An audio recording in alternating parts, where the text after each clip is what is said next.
Bonjour tout le monde. Aujourd'hui, un petit exercice vraiment sympathique et original.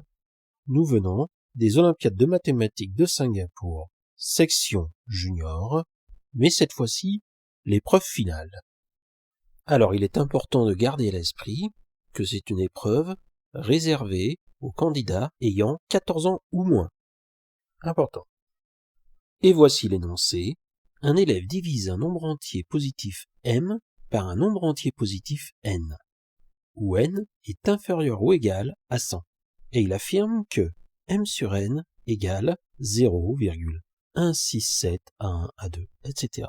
Prouvez-lui, sans même voir ses calculs, qu'il s'est trompé. Alors, pour réussir à montrer à l'élève qu'il s'est trompé, eh bien, on va tout simplement suivre son raisonnement et lui montrer qu'on arrive à une contradiction. Si l'élève avait raison, on aurait que m sur n est plus grand ou égal à 0,167, ça ce serait le cas où A1, A2, etc. serait nul, mais strictement plus petit que 0,168, parce que le troisième chiffre après les virgules est 7. Et, dans un premier temps, je vais supprimer tout ce qui est virgule et dénominateur, en multipliant tout par 1000n.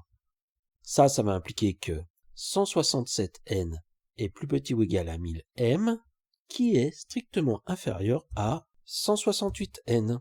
Et c'est là où il fallait faire preuve d'intuition. On multipliait tout par 6 pour faire apparaître à gauche 1002n et à droite 1008n, avec bien entendu au milieu 6000m. Ça implique que, en retranchant 1000n à gauche, au centre et à droite, on obtient que 6000m moins 1000n est strictement inférieur à 8n, mais comme n est inférieur ou égal à 100, 8n est inférieur ou égal à 800. Et à gauche, eh bien ma foi, 6000m moins 1000n est plus grand ou égal à 2n, qui est lui-même strictement positif. J'obtiens donc deux inéquations.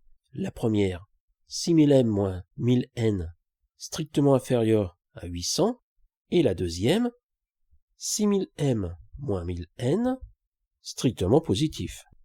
Ce qui va impliquer que, en factorisant par 1000, on obtient 1000 facteurs de 6m moins n strictement positif, ce qui va impliquer que 6m moins n est un entier strictement positif.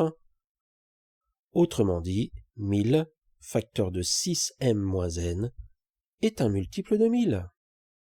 Donc je peux transformer la seconde inéquation en 1000 facteur de 6m moins n plus grand ou égal à 1000.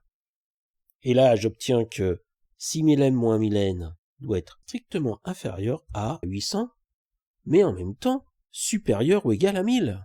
La contradiction est ici.